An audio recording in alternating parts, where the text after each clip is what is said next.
Hello everyone and namaste. Welcome to the monthly Hindu Heritage Global Online Program. Participant, please mute yourself. Each month we explore our rich and diverse heritage by engaging with authors who bring these traditions to life through their work.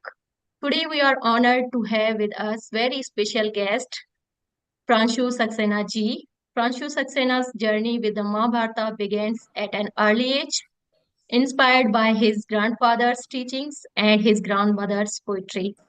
His education across three continents, combined with his passion for history, mythology, and literature, shaped his unique perspective. His works, such as Unsung Valour, Fellowship of Shivalingas, and Adrasya, brings fresh insights into Indian epic and history. Today, Pranshuji continues to explore these themes while working on a novel centered on Yudhamanyu and Uttamaujas, key but often overlooked figure from the Mahabharata. In today's session, Pranshuji will present his book titled Unsung Valour, Forgotten Warrior of the Kurukshetra War. Ramuji, please mute yourself. Your background noise is coming. Oh, that's great. Pranshuji is showing picture of his book. You all can see. So today we are eager to delve into this discussion and learn more about these unsung heroes from one India's greatest epics. Namaste Pranshuji and welcome Namaste. to the program. To Namaste. begin, Namaste. To begin, could you share a brief introduction about your background and family? Thank you. Oh, so basically, I say to everybody, uh, I have a Canadian grandmother and a British mother and a Indian wife and a American daughter. So I have lived on three continents, studied on three continents, and worked on three continents. So that's my background. My grandfather, as you had mentioned, yeah, when I was very little, my grandfather started reading to me from Mahabharata, specifically the Shanti Parv and Anushasan Parv. He thought maybe I needed some discipline from that age. So it was probably he saw he's not going to be around much longer. So he actually started reading from the 12th and the 13th chapters of Mahabharata. It's 18 different Mahaparv, and for many years, till as I grew up, I thought till the age of 13, 14, most of the story is about the teachings. The teachings that Bhisham actually was sharing with his grandson, Yudhishthir. So that actually gave me a sort of a unique perspective when I started reading the full detailed Mahabharata, and so that's basically has been one of my passions since that early childhood, and just carried out into my Vanprasth also. And during and around 10 years ago, uh, so so there is an author in me, maybe a very bad one, but always trying to come out. And so around 10 years back, I sort of shifted back into writing about the teachings, the unheard of lessons which we overlook, because we are in a Twitter world, 140 characters. Everybody has got very busy, 40-hour work days, family life, and everything. So there's a lot of these small stories and everything which get lost in our and again misunderstood also. So so my passion is that part only, to search for these small stories, to search for these small characters, to bring them back into light. Okay, there's a share Tariq mein, in history. There are takht, there are shah, there are thrones, and you search for the people the Lashkars, the people who actually do the work, who went and did it. So there was a very famous phrase Agye said once in one place, जो जो पुल बनाएंगे वो बंदर कहलाए जाएंगे. लड़ाई करेंगे राम और रावण, पर जो पुल बनाएंगे तो उन बंदरों की कहानी, they are us. are we men, right? So are we nar, eva nar, vanar. So that's the idea I always look for. Um, uh, I was working actually in a part of my work. There was this client of ours, and he used the word small people to pay the compensations to. And I said, ki, these small people are the ones who actually make up the whole essence of the story, the samaj. And so that's where my outlook is always. So the all the stories I've written. So in Unsung Valor, I chose the characters who were not the main warriors. They were the ones who were sitting by the wheels, the wheel protectors, Yudhamanyu and Uttamaujas. And later on I will explain how why I chose these two instead of there were several others also. There was Chakradev, the Satyadev, who were the wheel protectors of Yudhishthir. There were like several of these characters which we don't hear of. In a passing, like Sanjay will just mention, oh, one of the warriors in the Pandav side is a gentleman called Ketumat.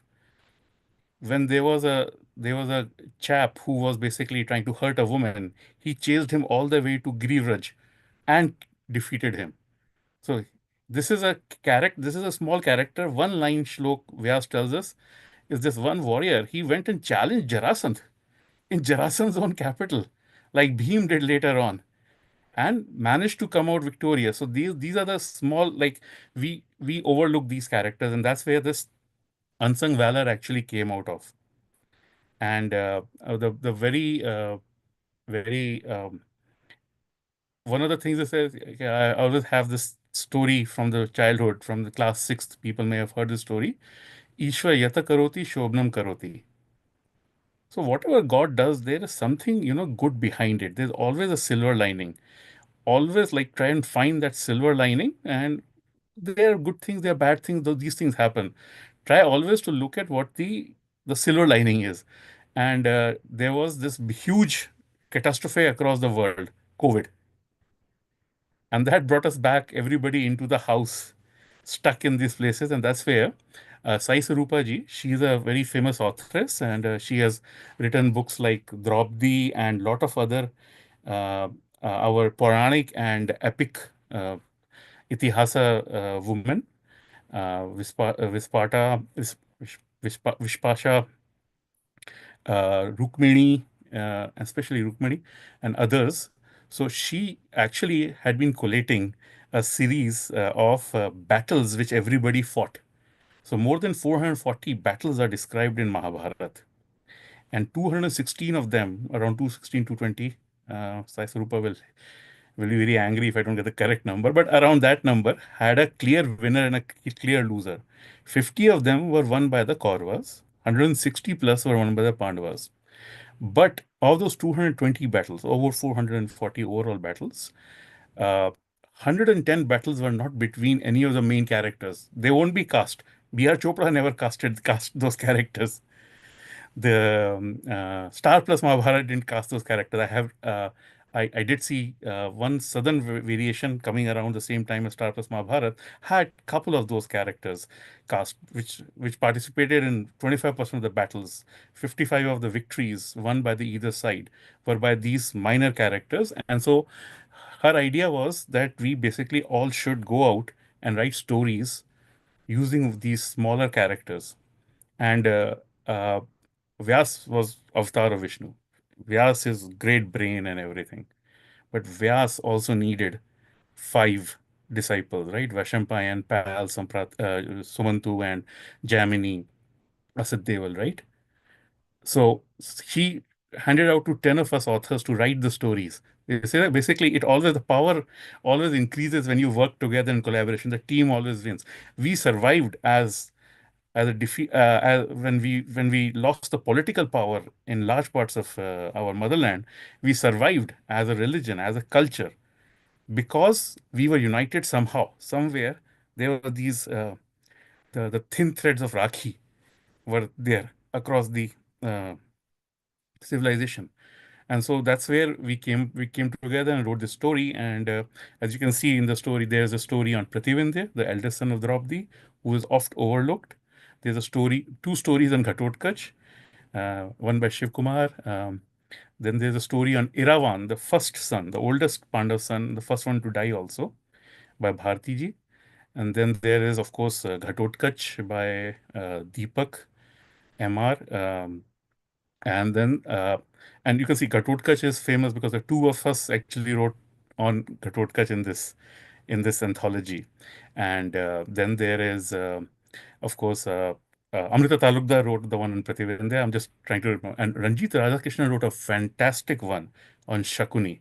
Shakuni is another character I really love because he is a character who basically goes through the whole gamut from being evil, not for the evil's sake, just love of his nephew and love of his sister, but he does evil things to going the other side and basically going and redeeming himself towards the end. So that whole cycle. And Ranjit Radhakrishnan wrote a fantastic one on Shakuni, and this one of my favorite ones, as you might think. And of course, Rupal and Abhimanyu and I wrote on the Jadrath, the 14 day, the real day, which was the crux of the whole thing, the day in which the Dharma was won or the lost, that day decided it, the 14 day. So, sort of it again, um, 14-day Vyas in the book in Mahabharata epic is is longer than the Shalya Parv. It's longer than the whole Bhisham Parv fighting section. If you take out Gita, you take out Jambukhand Nirman area. So the fighting section of the Bhisham Parv is smaller than the 14 day. That was that important that day. And Vyas dedicates a lot of time to it. And 30% of our book is by the same caveat, the Unsung Valor. It basically, again, followed that. Uh, and again, I said it's destiny, it is guide. So that's how it came about, this book. Great. Thank you. And my next question is, what inspired you to become a writer? Oh, so okay. So my grandmother is the first ever Hindi novelist. Hindi as such, as Bhartindu Harishchandra started using it and writing it as it evolved and was called Hindi around 1870s. My grandmother Kamla Chaudhary was the first Hindi female novelist. Uh, my mother has been writing a lot for a long time. She's written about 100 plus stories and books. And so it was in the blood, you could say. It was in the ink which was in it. And I was always writing on non-fiction and everything. My first poem was published in Times of India in 1988. They were holding the 150-year celebrations of Times of India. And so they had invited certain competitions and everything to submit the stories and everything from the all over India. And my first poetry was actually published in that.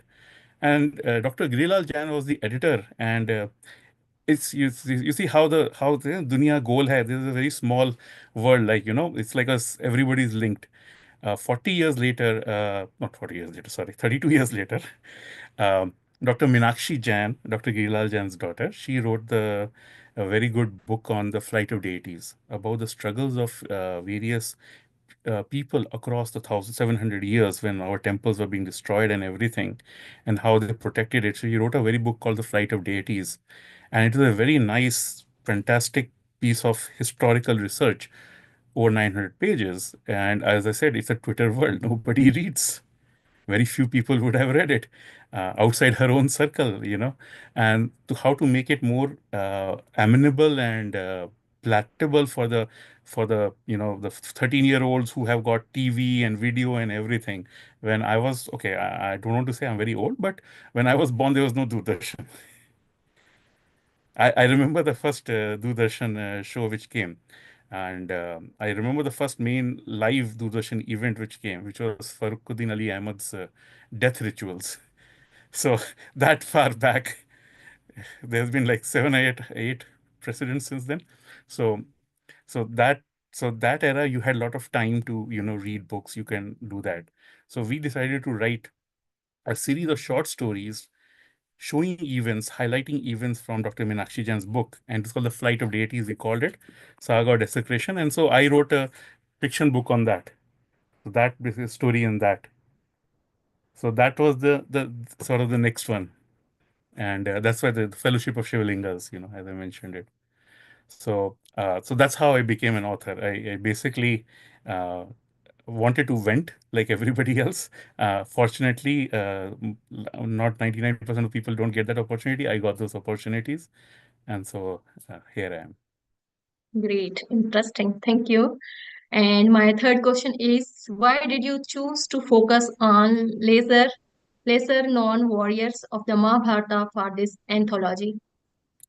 So it's the same thing, uh, people know about the great Indian victory in Bangladesh. Yeah, the people who actually worked behind it, nobody talks about them much, but I know them very well. They were my granduncles, so I know. So this is it. Like they did their work. Want their. They didn't want any. How the word is. They didn't want any recognition or anything. They did it because it was the right thing to do. I think I wrote some time back a shlok on this. Something like. Um,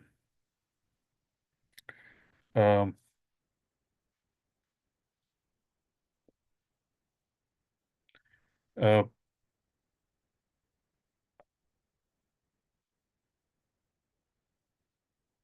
I do apologize. I lost the. Sorry.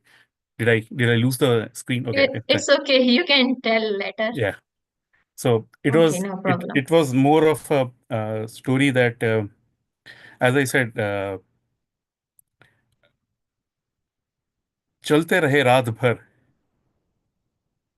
हाथ में हाथ में कहते हैं मशाल लिए हुए वो कौन है जिनको हम पहचाने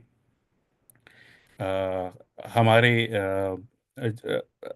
so basically it goes something like this. Uh,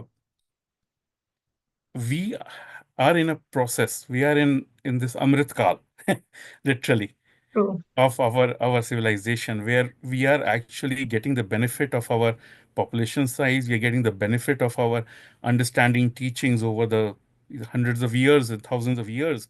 We are getting the benefits of the scientific progress we are actually enjoying.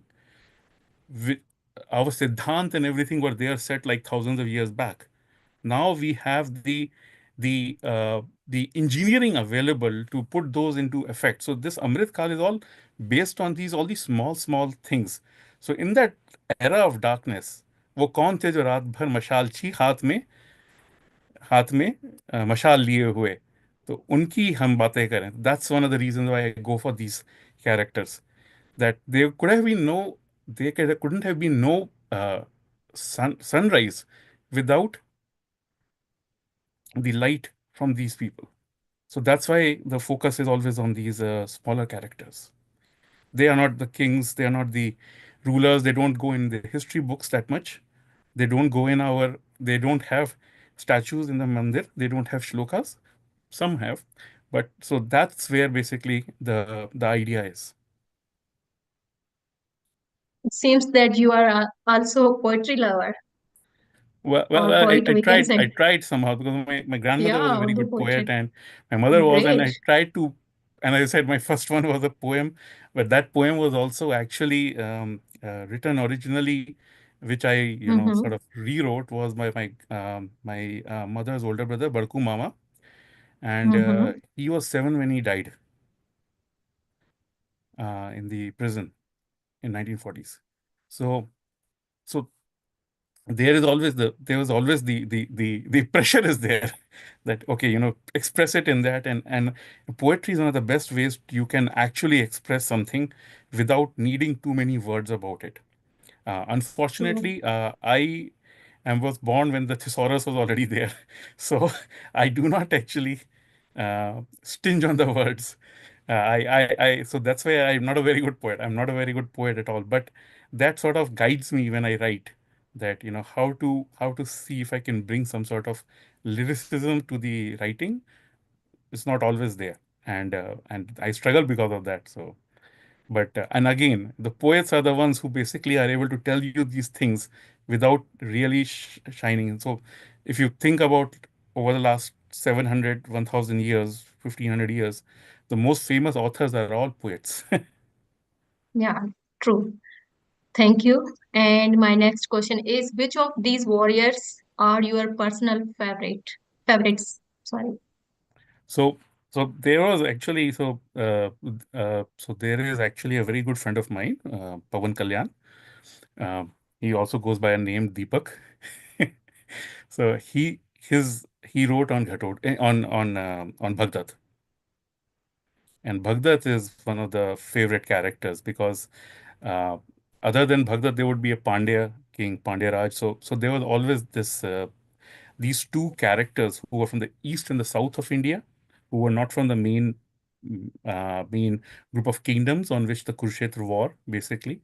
They would be far away, but they came because they felt it was their dharma to fight in it. And so Bhagdat is one of the favorites.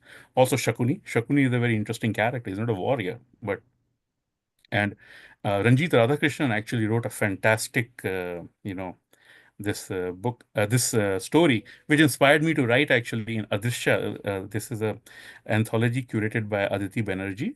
She is also from New Jersey. And Aditi Banerjee, and she's written a very good book on Varanasi recently, has come out. So she's curating us on Drisya Vyasa's Whispers. Again, little known stories on Dharma, Kam, Moksha. And I wrote inspired by Ranjit, I wrote this in my story in that, based on Shakuni. Great. Thank you. Diti Banerjee was also in our session. We invited her as a guest, and she done very well with the presentation, and she wrote an interesting book. And I was in her presentation too. And my another question is, could you please tell us about Indica and its vision of promoting Indic Hindu tales? So that's actually a very interesting idea. And Shivakumar right now is one of the persons now in charge. He wrote the one of the two stories in Ghatotkaч in this book in our. So he then curated an anthology called Arya about the Vedic woman, the woman from the Vedas and from the Purans and from Itihasas mainly. So and uh, so Indica, the idea and the first anthology which got published was this was the Unsung Valor. So, and the idea is to spread the word, to bring these stories out there for the modern population, increase the number of authors. See, ये बीमारी छूने से ही फैलती है. So if you so basically the power of our civilization is that we don't have a single pope, we don't have a single center locus or and center of power or anything like that. If somebody wants to destroy us, it's like whack-a-mole. They keep on hitting and we keep popping up. And the best way to do it is to increase the spread. So Indica came up, and Hari Kiranji, basically, who is the patron behind Indica, so he came up with this idea. Sai Sarupa ji was there in that to create a series of these anthologies, which will spread the word of Indic culture, Indic stories. And so the Flight of Deities was also an Indica uh, initiative. Unsung Valor was an Indica initiative. Shared Roots, which is about the Indian cultural relations with Cambodia, is another. This is being hemmed by Ratul Chakravarti. You may have heard of him. He wrote Sutradhar, and right now he's working on another unknown character called Vritrahan, about Vritra and Indra, which are very much powerful figures of our civilizational ethos, but nobody really talks about them or writes about them. So again, and again, say the bimari chune se phailti hai. So all of us have got this bug.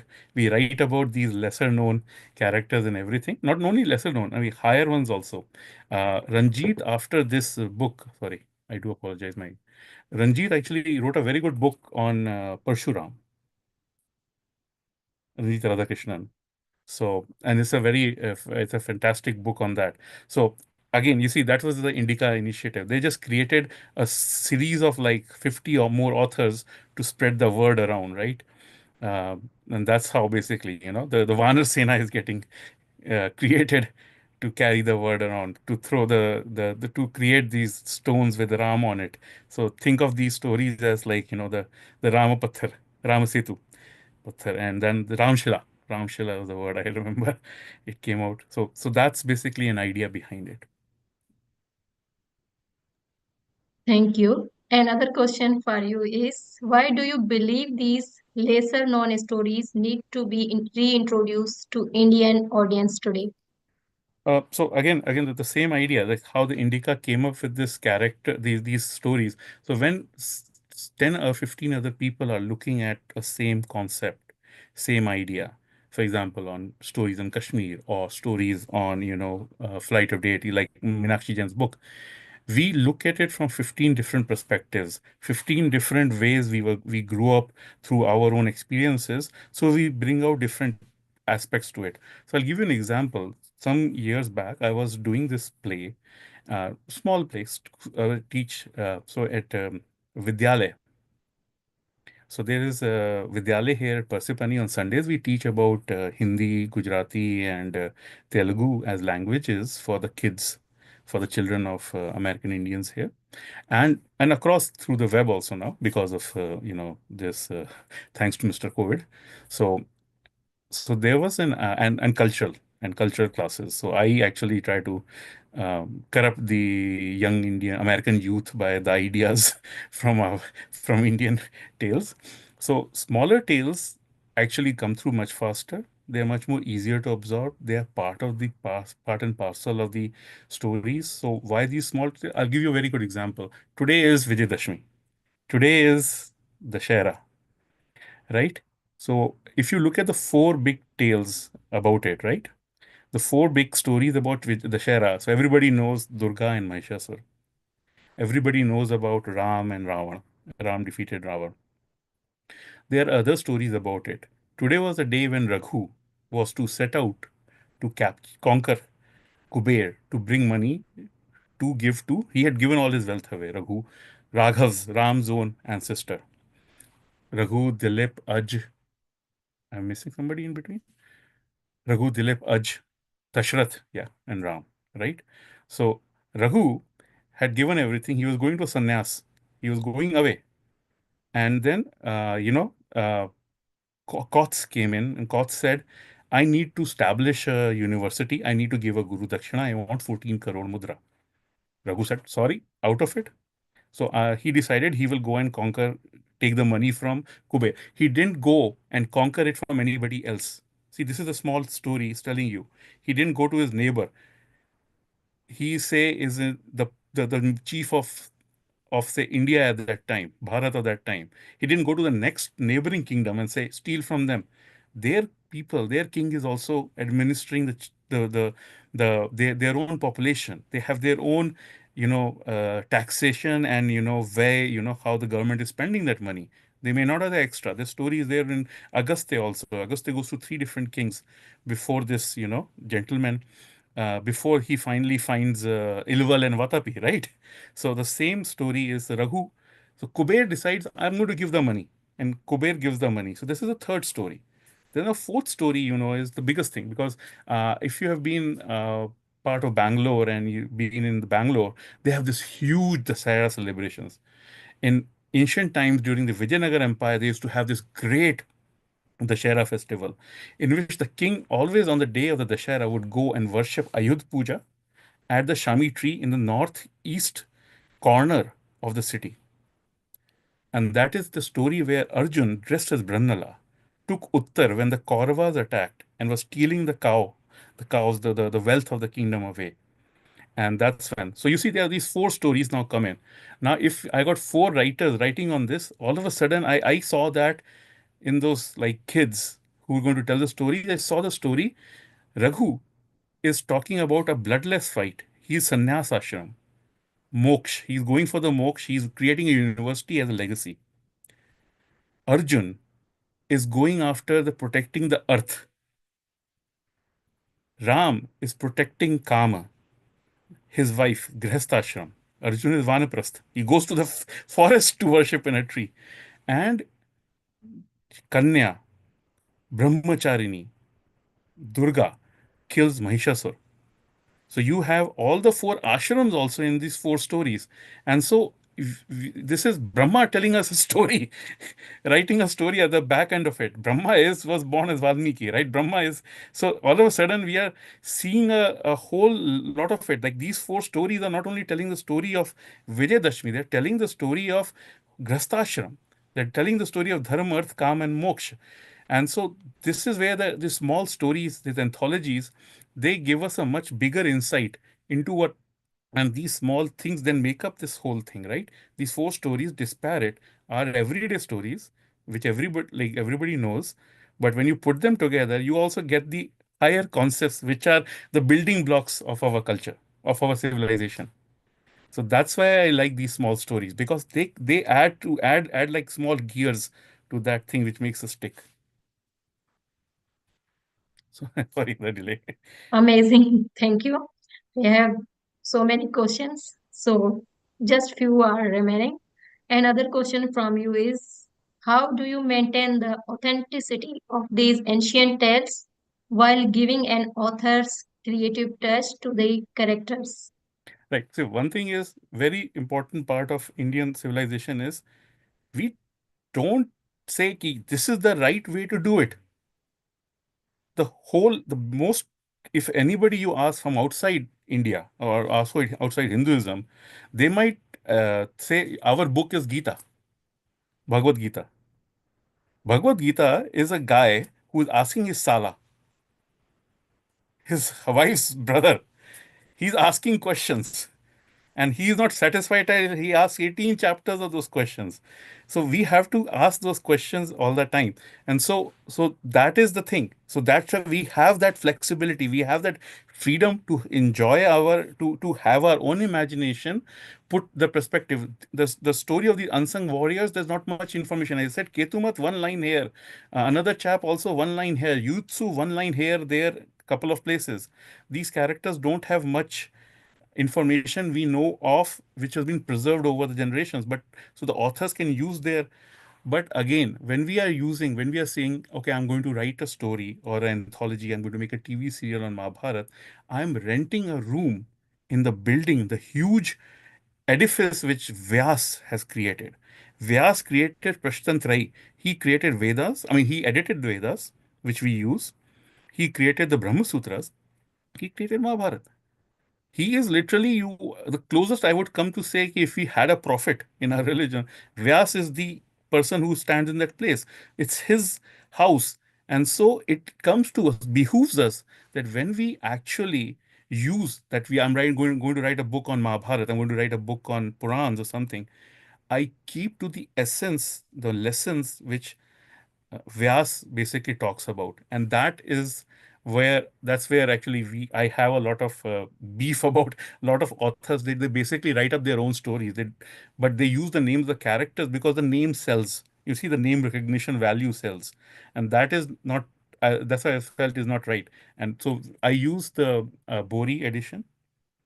The KMG is there. KMG is pretty good, and there's a Bharat Press. So I basically try to make sure that when I'm writing and using a character, they don't do anything which they would never have done in real life. So that's one thing the author has to. They can expand everything. So when I'm writing about Yudhamanyu and Uttamaujas, there's a lot of stories writing outside of it, but they won't go out of the character for that. He will not turn up and say, "Okay, I'm going to take this run away with this princess just because of it." He has a seva vriti. He was there from the day one to day 18. He was there with Arjun on the northern conquest. He and Uttamaja. So they are basically twinned together. So they would have the character. Arjun would say, I will depend upon these guys to protect me. So they have the same character as Arjun, the person for whom Krishna is going to be a charioteer. So that guys cannot actually do something which will be evil, which will contravene the dharma. They have to stick to that straight and narrow. So that sort of constrains the author also. But also it gives us an opportunity to explain whether when we cross that maryada, how we can cross it. Because Krishna himself said, ki, uh, you know, Hans and Dimbak. Oh, Dimbak is dead, Hans. Sorry. And so Hans kills himself and then he goes to Dimbak and says the Hans is dead. So Krishna actually tried that twice. He went to Ashwatthama Mara gaya. So Krishna said, you can use in certain times you can cross that boundary. And how he can, I mean, of course, Krishna can, of course, cross that boundary because he's Krishna, but he's giving us the means that sometimes to protect, to save somebody. A lot of the times, like in the flight of deities, they hit the they hit the icons sometimes. Sometimes they actually sacrifice some smaller icons so that the kids, the children will not be killed off. There's a very nice story in Chhattisgarh, sorry, Bundelkhand area, where the king decided to give to Shesha that to spare the children of the village. That okay, you can destroy the murti because we can always make a murti, but the kids are the future. So there is a always a give and take. So these that's why these stories, these small characters, and that's the idea where the you have to keep to the authenticity of it. That king was ordered to protect that village temple, right? The temple. But he also took a decision at that time, Dalpati Rai, to allow them to destroy the murti to save the children. Which ones to basically, and he can then they rebuilt it. So that's the story. So sorry about that. Yeah. Thank you, Pranshu ji. I have one more question for you. You have explored characters like Jayadartha in your work. Do you think his story has another perspective that's often overlooked? Why do you see this dichotomy in his tale? Yeah, so that's the point, right? So we have actually Rupal on the has joined in. I don't know if Rupal, are you there?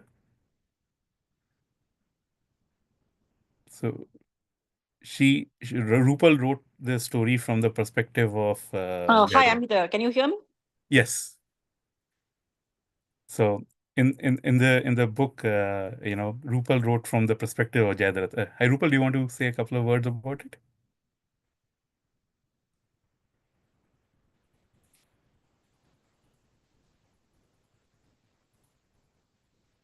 Yeah, I told her to, come dressed as a Jadarath, with five shikhas and running away from beef. Hi, Rupa, can you hear?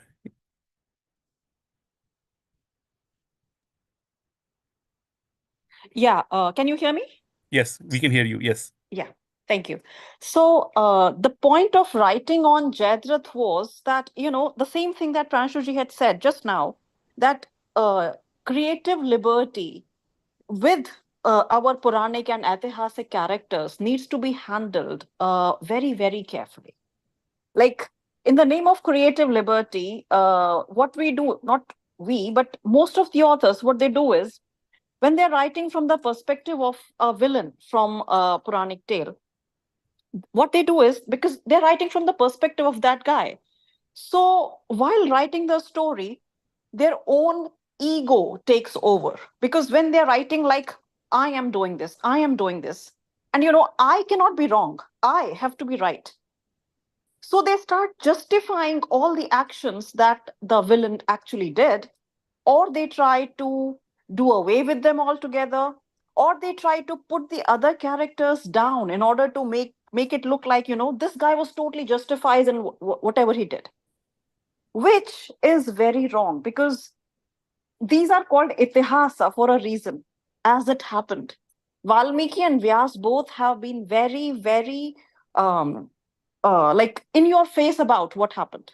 Even when a seemingly good character did something questionable, they have stated it very blandly that this is what happened.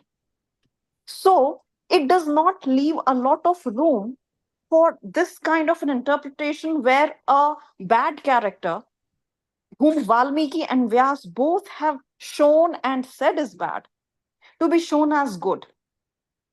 And this is what happens. Like when you're writing a villain character, you need to show him as he was. You can, of course, show what was going on in his mind, but then you cannot justify his actions. You cannot whitewash his actions. You cannot pull others down.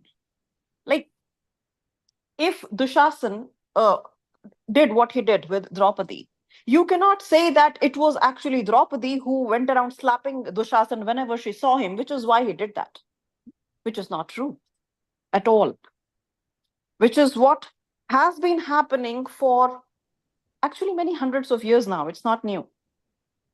So, my point on writing on Jadrat was this, that to show that through the story that a man can be good in some ways, yes, but if he is doing something bad, that should also be shown as it is. And that was the point of it. That I have tried to show Jayadratha as a caring father. He is thinking about his son, who is also fighting. He might die that day. He wants to protect him, but he doesn't know how. All he can do is fight. But at the same time, he is not a good man. He is still the man who tried to kidnap Draupadi, even when knowing who she was, what the relation was. So this is that kind of a man that, a beautiful woman, I like her. That's all that matters. It doesn't matter who she is. So that is the thing. And like these characters, like Pranshu just said, when we write on Puranic characters, Aitihasic characters, we are basically renting a room in the house created by Valmiki and Vyas. We cannot go against the wishes of the landlord. Exactly. We are using those pipes, they will bring the same water, right? The same punya, the power, and we have to keep to that. We are drinking that same water Exactly. which is coming through those It pipes. is, So it is a that's very fine line. It, yeah, it does constrain the authors that you cannot, do whatever you want. But then if you are going to write a Draupadi who, she just slaps everyone around and, says whatever she wants to and goes wherever and does whatever she wants, that is not the Draupadi of Vyas. That is something that the author has created out of their own this thing. But then my point is, why give it the name of Draupadi? exactly. Because that is not Draupadi. That is not how what Vyas wrote. So if you're going to take the creative liberty that far, make your own characters. That's better. And that's why they don't do it, because they are not confident that their own story is so powerful enough that they can stand with, if they change the name to Meena, Gopi, or whatever name they want to give to that Yes, true. character, because the people will not really buy a book about such a character. And that's why they misuse that name. And this is where that fine line comes in. But if you are actually using the names from actual epics, from the actual Purans, we have to stick to the characters, and there is a lot of still leeway. You can work with it. We are renting the room. You can decorate the room with a lot of stories, and you can decorate the room as you wish to do that, right? But and you can you can bring in some your own perspective, your own versions for how that room should look like. But again, the central tenet, the main character, the main characteristic of that person cannot change. They really cannot basically be a different character, a different person altogether, because that affects all the whole other relationships they have in structure, right? If somebody is portrayed as that. Exactly. Like Yeah. if in Mahabharata, it is very, very clear that Laksha Graha took place. Duryodhan had a palace of Lak built, and he tried to burn the five Pandavas and Kunti alive while they were sleeping. That was his plan. Now, if someone decides to write from the point of view of Duryodhan, and they say that no, this thing never happened. Actually, it was just something that Pandavas decided to do to malign Duryodhan's name. And That there's is a book taking which things a came out bit a too couple of far. years ago on that also lines. That is taking things a bit too far. And So, that so is what happens when you start writing. Like this is something that I have a beef with many authors, that when they take up the point of view of a villain, their own ego becomes larger than the character itself. Because I am writing from the point of view of Jayadratha, then how can Jayadratha be bad? Jayadratha has to be good. It's the others who are bad. It was Draupadi who was bad. Basically, maybe Draupadi invited him in. Hey, handsome man, come on, I want to go with you. You know? and that's actually one of the reasons why actually for Aditi's anthology on Adrasya, the Vyasa's Whispers, I actually chose Shakuni. So I want to write from the villain's point of view without seeing how, if I will basically, if I end up, putting my ego in it. It's sort of an author's test.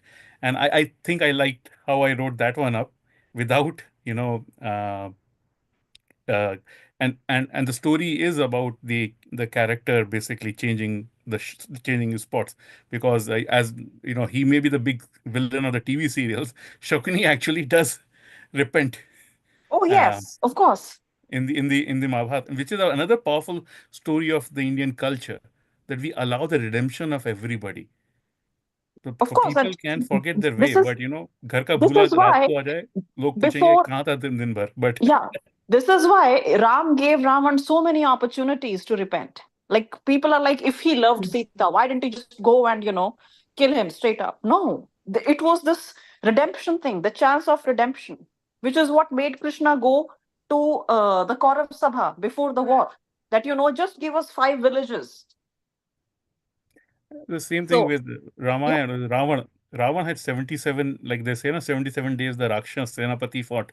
He fought the last 7 days. So again, the point is that Ravana's confidence, but and again, they are all his Senapatis, they were given the option to choose whether they should fight for somebody who's done something wrong, even if he's their master and everything. Swami Bhakti is one place, Namak is one place. But is it something right? The idea of a whistleblower, the only one guy we still worship is Vibhishan. There was a whistleblower in that camp. The same way with Yutsu in Kaurav. And the Yutsu was written by uh, Yutsu was also written in our anthology by Rashika. Rashika wrote. Rashika Rajesh. Yeah, she wrote that. And I actually did mention Siddharth Balaji also wrote on Ghatotkach. I forgot Siddharth's name in the first list when I was mentioning everybody's names. I do apologize. So yeah, so she wrote about Yutsu. Yutsu was a character who basically switched sides. He was the second of the sons of Kaurav, and he said, no, we are in the wrong, and he chose the other side. Thank So you, Rupalji, and sorry for interruption. So, thank you, Rupalji. Thank you, Pranshuji. Shall we begin thank with you. the book presentation now? Thank you so much. okay, yeah. I had a question for Pranshuji. Sunil here.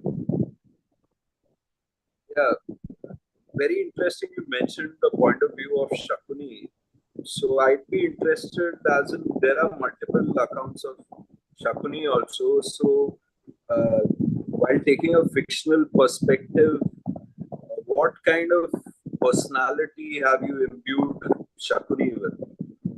So I'll give you an Does it example. conform to the Puranic narratives or the generally popular ones we've grown accustomed to? And So what yeah, are they? so the generally popular perspective of Shakuni is not actually Shakuni, it's Shaktar. He was one of the ministers of King Nand. He's a historical character. He's there in the Chanakya Right. serial as one of the early rebels against Dhananand. So he is an actual character. He is an actual participant in our great Katha Sarita Sagar. His stories are there. And the stories which you hear of Shakuni in general popular were in 1960s or 70s later on. It may be sometime earlier also somebody may have just it's Shaktar's story is actually changed as Shakuni's stories. The name is quite similar, and so that's how basically it probably entered the general public sphere. But Shakuni is not that Shakuni. The Shakuni I choose with what Ranjit Radhakrishnan chose in our book, The Unsung Valor, is the Shakuni of the epic. Shakuni of the Purans is the same person. There's no much difference about it. The Shakuni I chose also basically stuck to that. I stuck to Bhandarkar Oriental Research Institute's the Bori version of Mahabharata, and that's basically the Shakuni I chose. The flexibility I took is basically I did take some of the aspects of Shakuni details, which comes through in our Indonesian when the epic went out to Indonesia around the second century AD to so around second century to 8th century AD, the epic went out to Indonesia, and then the Indonesians added, maybe added or maybe kept some of the original stories, and I chose some of those aspects of it, some of those details for that. It doesn't actually change the character of Shakuni as such. It still kept him, and again, he's not like a different person in Indonesian, in Wayang and in Jogli and in Bali Mahabharats. He's not a different person. He's exactly the same person. But he's not the person who's there in the TV serials. The TV serial Shakuni is somebody, the Shakuni of the epic probably doesn't resemble that much. And Because you that is to say also that he was a villain. That's not a counter about it. He was willing to kill. He was he was willing to kill for his, uh, but he also then saw the other side of it. He was also one of the most, I would say, Shakuni is one of the most. Uh, he was a typical Hindi film villain. He tries all these antics, but nothing comes to it. In the end, he gets beaten up. So he he's one of the biggest failures, that all of his schemes and stratagems, they eventually came to almost nothing, except for that he said that you cannot defeat them in the battlefield, so let me try see if I can get hold of the. So that's where I chose a little bit of that see the whole idea, the whole uh, in later on in Udyog Parv we get a much more clearer picture of who the person driving Duryodhan was. See, Duryodhan was around maybe 4 or 5 years of age when this 25-year-old guy, Radhe Karn, he became his friend or mentor. This was like, it's very clear. It's not really friendship of equals. This was a man who was like 20 years older than Duryodhan, and he becomes his best friend. So this child basically has always been under the control of Radhe Karn. And so that basically is what comes through in when they're doing Jua, when they did the Dyut. Shakuni was cheating on the behalf of Duryodhan, that is fine. But the flip side of it, that dragging of Draupadi and everything, that was more Karn and Karn actually running that part of the show. That probably was a shock to Shakuni also. So that is my assumption on that part, that he was a participant in all the stratagems, all the things, but the one where they cross the line, that is the line basically. He was not really the part of, but he used to blame for that also. So that he is basically to be blamed to be part of it.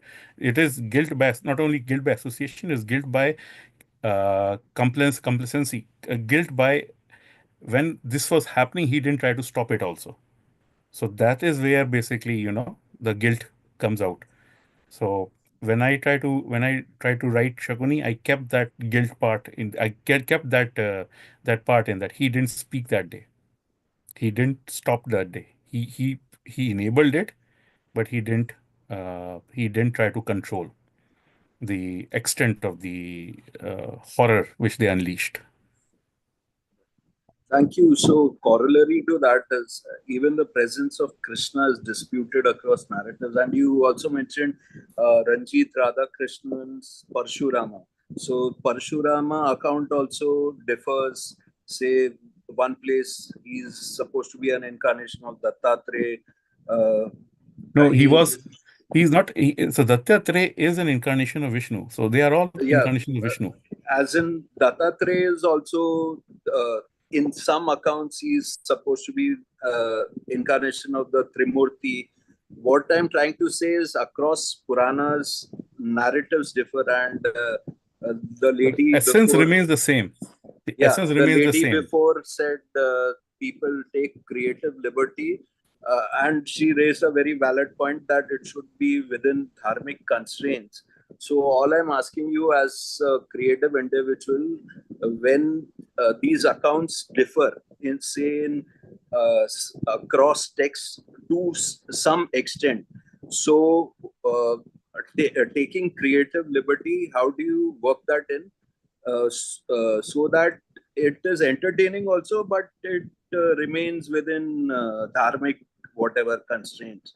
So that's exactly it. So you see, you create the superset, the outer circle of what you are taking in, right? So if you say that there are two different legends and they have differences, okay, okay, let's call them like big differences. So you have a Venn set here, right? So you create a Venn set where what is common is there as a part of it, and then there is the extra which is outside it.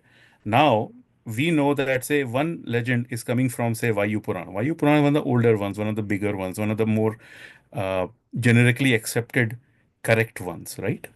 Vayu Purana was created as a checksum Purana by Vyas. Every shlok of Vayu Purana can be found in Brahman Purana. So you have two places. If somebody wants to adulterate something here, he has to do an adulteration in the second place also. Not always possible. So basically, so if you have got two, we have two Purans who are differing in the authenticity level or the esteem level of the people. Like say Narsim Puran here, which is the Up Puran, and the Vayu. And I'm not saying the Narsim Puran also. I haven't seen anything which diverges a lot across Purans. So see, even across Purans, they don't diverge a lot. They basically keep to that whole outer circle, which is the Vyas's work. And so if you're looking at say two things, the one thing is written in such way, and Vayu Puran, other thing is written. Oh, okay, I'll give you an example. Duryodhana's death. Duryodhan dies on the battlefield. He comes rushing in at in Agni Puran. He comes rushing in at Bhim, and Bhim kills him, and he's dead. So now people can take that interpretation that there was no Gada Yuddha, right? That's in Agni Puran. But in other places, and in Mahabharata, the Gada Yudh is there. So you will basically take Gada Yudh as the main part of it. But if you're writing a different Puran in which Gada Yudh is not going to be the main feature of your story, as you are telling that story, your focus is on somebody else, one of the other warriors or something, there you can utilize that portion. I want to talk about how Kripacharya and Kritvarma were thinking on that night, on that day of 18th. So there, basically, of course, they are part of that structure. So, but if how Yutsu is thinking, Yutsu left immediately, right? So, I don't need to worry about whether the Gada Yuddha happened or not. So, this is where again the thing is that how if you are using a storyline which has, like for example, Ranjit's very good book on Parshuram. So there's a lot of variations on who was the Renuka that day. And in South, you will go through and there's a lot of temples and a lot of worship about goddess Yelamma, right? I don't know if you've heard of her. So, I've heard of that. The yeah, SC/ST community yeah. has temples dedicated to Yellow.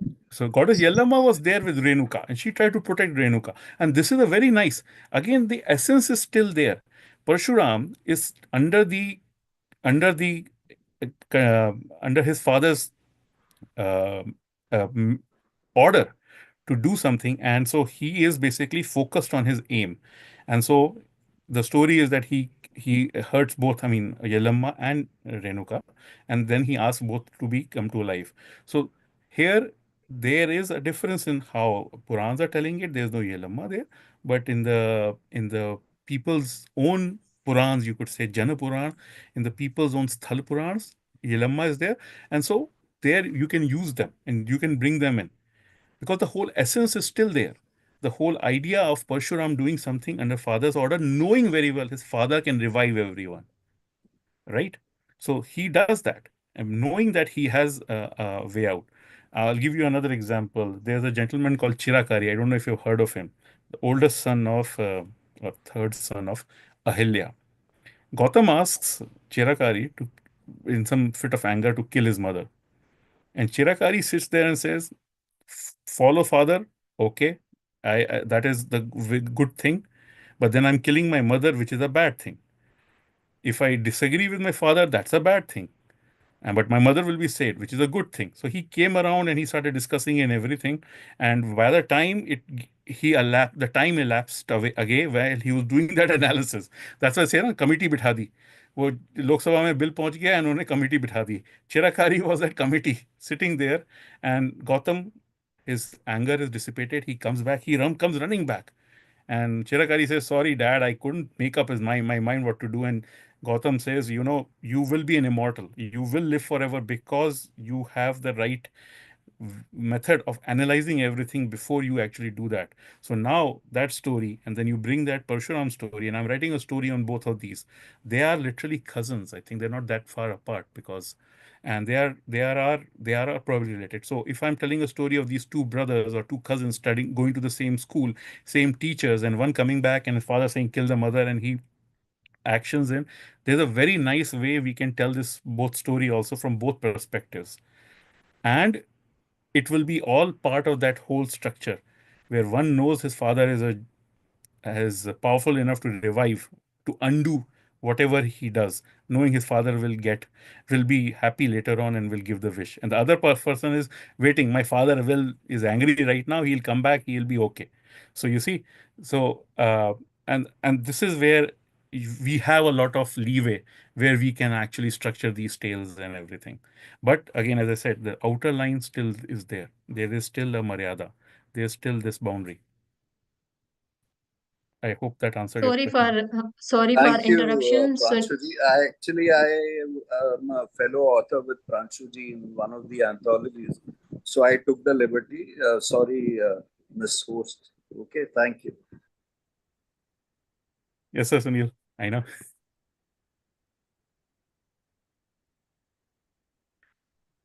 Sorry, Pooja ji. Yeah. Ji, sorry Sunil ji and sorry Pranshu ji for interruption. We are running out of time. So thank you so much for that insightful presentation, Pranshu ji. Now we would like to open the floor for questions. Dear participants, you are welcome to submit your questions in the chat box, or you can ask directly from Pranshu ji. Or if you want more details, I will share the book link with you. You can purchase and you can read. Thank you.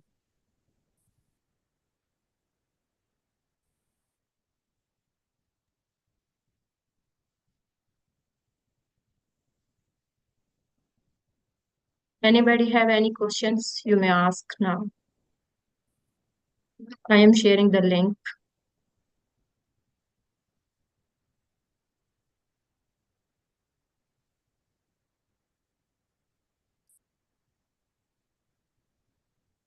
Oh, I can give them a 2-minute presentation on how we conceive the story, the Yudhamanyu and Uttamauja chasing behind Jadarath. I can give them a Yes, 2-minute. please. Yeah, do you want me? Okay, yeah, Yeah. I have those slides ready. So you see. So if you see, I don't know if you can see clearly. Yeah. So I would construct on that day. This is like around 4,000 verses. It's bigger than, as I said, Bhishma Parv. It's bigger than Shalya Parv. It's one of the biggest sections, that the Battle of the 14th Day, right? So you have to basically. So I created how a timeline of when the Arjun started going in, who does he fight with, what is happening around, when the Satyaki comes in, when Bhim comes in, and where Yudhamanyu and Uttamauja are there. So as you can see that, when Arjun goes in and then he runs into Kritvarma and he goes past Kritvarma, then he goes into Avantis and that's where he takes a rest stop. Very fantastic. He fights with Duryodhana. He takes a rest stop also, where Krishna, again gives, takes care of the horses, and then they do the final, push towards the end. And after 6 hours, Yudhishthir basically unleashes Satyaki to help Arjun. After another period, he unleashes Bhim, so that at very given time, the Pandav warriors are there backing each other up. And so you can see Yudhamanyu and Uttamauja, as they go into the battlefield, they are with Arjun till certain point. Arjun is obviously a much better warrior, and he goes through and he cuts through. He's like, he's Sachin Tendulkar of the day. He's just running through and everything. These guys are basically giving him partnership. They did get stopped by Kritvarma, and then they came out, and now they meet with Duryodhan, who had been defeated by Arjun, and then they defeat Duryodhan, and then they come in towards the end to assist them. So this is the way basically I conceived that storyline, how I made the storyline key. What is their story? So there you have the idea that you can write the story for all three of them, or the other three also, Arjun, Satyaki, and Bhim. And so that's where this is one way you have to understand here how the flow is happening. Second, where the flow is happening. So this is very important. This is something which I try to do that. I create sort of maps on how the three structured Chakravyuh Drona put in place to stop these guys. There was a Shakat view, the main gate here, Drona sitting there. There were all these big warriors outside, and then there was the Chakravyuh inside, the Padma view, and then the Suchimukh view towards the end with Jadhav and his protectors. And if you look at it, it's like three-way pass. When Bhim comes in, he basically pushes through, and here he basically engages a whole series of warriors. So Bhim, when he pushes in, he takes away all the people who are protecting Jadhav towards the end. So, so once you have that concept in, that's how you create this. That's how I created the storyline of Yudhamanyu and Uttamauja doing that fight. So that's so that's that's part of the stuff. Like, and everybody, all the authors have a different process on how they go around it, and this was basically the way I went around doing mine.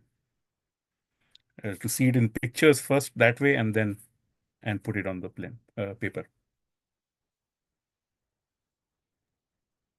Thank you very much, Pranshuji, for your time.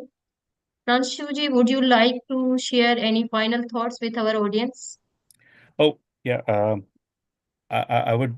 I'm very much honored that you invited us. Hindu Heritage Global invited me for this, and uh, and uh, and to support authors like me. We are, and I'm so very much, of course, grateful to Sai Sarupa ji, to Hari Kiran ji for giving us the platform for writing these stories, and I would like people to, of course, buy them, buy the books. They are available in Kindle and everything. The one which came out in June, as Sunil Babu said, this is the Shared Roots. This is about the India and Cambodia's cultural relations. My story is actually based on one of the characters created by one of the characters written in Unsung Valor by Bharti ji, Iravan. So of course he is dies in the battlefield, and as Sunil Babu talked about that, how if there's a difference in the stories of the Sthal Purans and everything, Iravan didn't die. So there is that story where if you actually go to the various Draupadi Amma temples from Jinji on one corner on the Coromandel coast, all the way to Mangalore on the Malabar coast, right across the peninsula, if you go, there is a series of Draupadi temples, and they have a gate guard called Iravan. So that's where a very interesting story is. Ki Iravan was supposedly rescued from, he didn't participate in the battle anymore, but he did not also die. And so that's the story, is a very interesting story. So, which I used as the search for Iravan. That's the story in the Shared Roots anthology. So, this is where that is that after the war, a set of Pandava warriors, officers, survivors, they go out to search for Iravan and they go to Cambodia. And this is basically novelization and re-looking at the first voyage of Condé to Cambodia, which discovered Cambodia, or which basically was our first recorded voyage to Cambodia. A lot of the common cultural metaphors and everything already existed in their civilization before, so we were not the first ones. That was not the first real voyage. In the myths of our history, those stories are lost, and that's why I search for these small stories, which brings us back into that, brings some light into that dark area. So that's an example. Again, Ranjit's story was the one which inspired me to write about Shakuni in Aditi ji's. So I really am grateful to all my fellow authors that they actually wrote such beautiful stories, which inspired me to write further about these characters. So, and again, it's I'm just standing on the shoulders of all of these. So, and that's how you basically, and again, it's the same way as everybody stands on everybody's shoulder for Govinda Day, right? To get that in Bombay, to get that matki right on the top. So that's where the thing is, that it's we are all supporting each other, and that's how we basically grow. Hmm. Thank you once again, Pranshuji, for this enlightening session, and thank you to our participants for your active engagement. We appreciate your presence. Thank you, everyone. Namaste. Thank you.